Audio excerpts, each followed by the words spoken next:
क्या बिहार सरकार को अपनी शराबबंदी नीति में बदलाव करना पड़ सकता है महंगा? क्या सचमुच बिहार में शराबबंदी खत्म होने जा सकती है?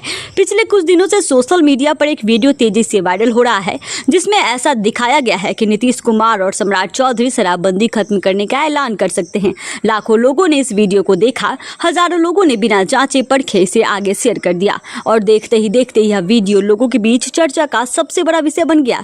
लेकिन रुकिए, इस वीडियो पर भरोसा करने से पहले इसकी सच्चाई जानना बेहद जरूरी है, क्योंकि जो दिखाई दे रहा है वह जरूरी नहीं कि सच भी हो। इस वीडियो को देखने से पहले लाइक कर दीजिए, हमारे चैनल न्यूज नोट को सब्सक्राइब कर लीजिए और बेल आइकन भी दबा दीजिए, ताकि ऐसी हर बड़ी और तथ्यात्मक जानकारी सबसे पहले आप तक नोटिफिकेशन के माध्यम से पहुंच सके। आइए इसे पूरे मामले को विस्तार से समझते हैं, ताकि किसी भी तरह की अफवाह का शिकार होने से बचा जा सके। सबसे पहले यह समझना जरूरी है कि बिहार में वर्ष 2016 में पूर्ण शराबबंदी लागू की गई थी। उस समय सरकार ने इसके पीछे कई बड़े उद्देश्य बताए थे। कहा गया था कि इससे गरीब परिवारों की आर्थिक स्थिति बेहतर होगी, घरेलू हिंसा में कमी आएगी, महिलाओं की सुरक्षा बढ़ेगी और समाज में शांति का माहौल बनेगा। कई महिलाओं ने भी सार्वजनिक रूप से कहा कि शराबबंदी के बाद उनके परिवार की स्थिति पहले से बेहतर हुई, घर में रोज होने वाले झगड़े कम हुए और परिवार की बचत बढ़ी, पूरा परिवार खुशहाली से रहने लगे। यह भी सच है कि शराबबंदी के शुरुआती वर्षों में इसके कुछ सकारात्मक परिणाम देखने को मिले, लेकिन समय के साथ साथ दूसरी तस्वीर भी सामने आने लगी। कई लोगों का कहना है कि जो लोग शराब पीना चाहते हैं वे आज भी किसी न किसी तरीके से शराब हासिल कर लेते हैं। पहले जो शराब कम कीमत पर मिलती थी, वही अब कई गुना महंगी कीमत पर अवैध तरीके से बिक रही हैं। इसके कारण अवैध कारोबार, तस्करी और नकली और जहरीली शराब का खतरा भी बढ़ने की बातें लगातार सामने आती रही हैं। इसी वजह से समय समय पर शराबबंदी कानून को लेकर बहस होती रही है। कुछ लोग इसे जारी रखने के पक्ष में हैं, जबकि कुछ लोग इसमें बदलाव की मांग करते रहते हैं। कुछ लोगों की मांग होती है इसकी समीक्षा होनी चाहिए। इसी बीच सोशल मीडिया पर एक वीडियो तेजी से वायरल हो रहा है, जिसमें ऐसा दिखाया गया कि बिहार सरकार शराबबंदी खत्म करने जा रही है। जल्द ही पूरे राज्य में शराब की बिक्री दोबारा शुरू होगी। वीडियो में नेताओं की आवाज, चेहरा और बोलने का अंदाज इतना वास्तविक दिखाई देता है कि पहली नजर में किसी को भी यह असली लग सकता है। यही कारण है कि बड़ी संख्या में लोगों ने इसे सच मान लिया, लेकिन सच्चाई इससे बिल्कुल अलग है। उपलब्ध आधिकारिक जानकारी के अनुसार ऐसा कोई निर्णय घोषित अभी तक नहीं किया गया है। यह वायरल वीडियो AI तकनीकी के माध्यम से बनाया गया है। आज की आधुनिक तकनीकी इतनी आगे बढ़ चुकी है कि किसी भी व्यक्ति की आवाज और चेहरे की हूबहू नकल तैयार की जा सकती है। इसे डीप इफेक्ट या AI जनरेटेड वीडियो कहा जाता है। ऐसे वीडियो देखने में बिल्कुल असली लगते हैं, लेकिन इनमें दिखाई और सुनाई देने वाली वास्तविक नहीं होती है। अगर इस वायरल वीडियो को ध्यान से देखा जाए तो कई ऐसी बातें नजर आती है जो उसको फर्जी होने की ओर इशारा करती हैं। कहीं होठों की हरकत आवाज से मेल नहीं खाती, कहीं शब्दों का प्रवाह अस्वाभाविक लगता है, तो कहीं चेहरे के भाव और आवाज में हल्का सा अंतर दिखाई देता है।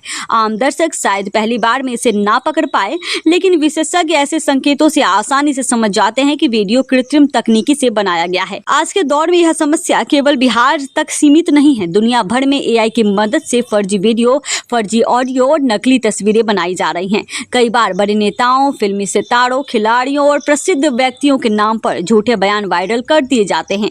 कई बार ऐसी अफवाहें भी फैलाई जाती हैं जिनका वास्तविकता से कोई संबंध नहीं होता है। कुछ लोग ज्यादा व्यूज एंड लाइक पाने के लिए, कुछ लोग जबकि जानबूझकर लोगों का गुमराह करने के उद्देश्य से ऐसी सामग्री तैयार करते हैं। जानकारी पहले से कहीं ज्यादा तेजी से फैलती है, लेकिन दुर्भाग्य की बात यह है कि झूठ भी उतनी ही तेजी से फैलता है। कई बार लोग बिना जांचे परखे किसी भी वीडियो को अपने परिवार, रिश्तेदारों और दोस्तों के बीच भेज देते हैं। लोगों को तुरंत ही विश्वास भी होने लगता है। धीरे धीरे वही झूठ लोगों के लिए सच बन जाता है। इसीलिए किसी भी वायरल वीडियो या संदेश पर भरोसा करने से पहले उसकी पुष्टि करना बेहद जरूरी है। अगर किसी वीडियो में किसी नेता, अधिकारी या प्रसिद्ध व्यक्ति का बयान दिखाया जाए तो सबसे पहले यह देखिए कि क्या वह जानकारी किसी आधिकारिक प्रेस विज्ञप्ति की, सरकारी वेबसाइट या विश्वसनीय समाचार माध्यम से भी मौजूद है या नहीं। यदि केवल सोशल मीडिया पर ही वीडियो घूम रहा है और किसी विश्वसनीय स्रोत ने उसकी पुष्टि नहीं की है, तो उस पर आंख बंद करके विश्वास नहीं करना चाहिए। यह भी याद रखना चाहिए कि बिहार में शराबबंदी को लेकर अलग अलग लोगों की अलग अलग राय हो सकती है। कोई इसके पक्ष में हो सकता है, कोई विरोध में, लेकिन किसी नीति पर बहस और किसी फर्जी वीडियो के जरिए लोगों को गुमराह करना दोनों बिल्कुल अलग बातें हैं। लोकतंत्र में किसी भी कानून या नीति पर चर्चा होना स्वाभाविक है, लेकिन चर्चा हमेशा तथ्यों और प्रमाणों के आधार पर होनी चाहिए, ना कि AI से बनाए गए आज बात करेंगे उस सूबे की जिसके बारे में कहा जाता है कि यहाँ राजनीति कभी भी सोती नहीं। आज हम बात कर रहे हैं बिहार की। वही बिहार जहाँ साल 2016 में एक सामाजिक क्रांति का ढोल पीटा गया था। दावा था कि शराबबंदी से घरेलू हिंसा रुक जाएगी, गरीब का घर आबाद हो जाएगा, महिलाएं सुरक्षित हो जाएंगी। लेकिन क्या वाकई ऐसा हुआ? कहा जा रहा है कि बिहार में शराबबंदी की नीति में एक बड़ा यू टर्न आने वाला है। नई सरकार और नए मुख्यमंत्री सम्राट चौधरी जी के नेतृत्व में अब सूबे को एक नए रास्ते पर ले जाने की तैयारी है। तर्क क्या दिया जा रहा है? तर्क यह है कि शराबबंदी पूरी तरह सफल नहीं रही। हर साल 28 से 30 हजार लोग रुपए का राजस्व जो बिहार के अस्पतालों, स्कूलों और सड़कों और युवाओं के रोजगार में लग सकता था वह गायब हो गया। और उसकी जगह किसने ली? अवैध शराब के कारोबार ने। जहरीली शराब से होने वाली मौतों ने और थानों के चक्कर काटते गरीब परिवारों ने। राजस्व का गणित सरकार का तर्क है कि इस फैसले से बिहार की झोली में करोड़ों का राजस्व आएगा, जिससे सूबे की तस्वीर बदलेगी, पर्यटन बढ़ेगा, होटल इंडस्ट्री चमकेगी, अवैध कारोबार पर चोट रेगुलेटेड मार्केटिंग पर होगा तो शायद जहरीली शराब से मरने वाले गरीबों की संख्या में कमी आए। कड़े नियम। सरकार का दावा है कि यह खुली छूट नहीं होगी, उम्र सीमा तय होगी, नो ड्रिंक जोन बनेंगे। लेकिन सवाल यह है कि जो पुलिस अब तक अवैध शराब की भट्टियां ढूंढने में हाँफ रही थी, क्या इन नए नियमों को पूरी तरह से मुस्तैदी से लागू करवा पाएगी? क्या यह सिर्फ आर्थिक मजबूरी का फैसला है या वाकई इसमें बिहार के विकास की कोई नई दूरदर्शिता छिपी है? मुद्दा सिर्फ शराब की दुकानें खुलने का, बंद होने का नहीं है।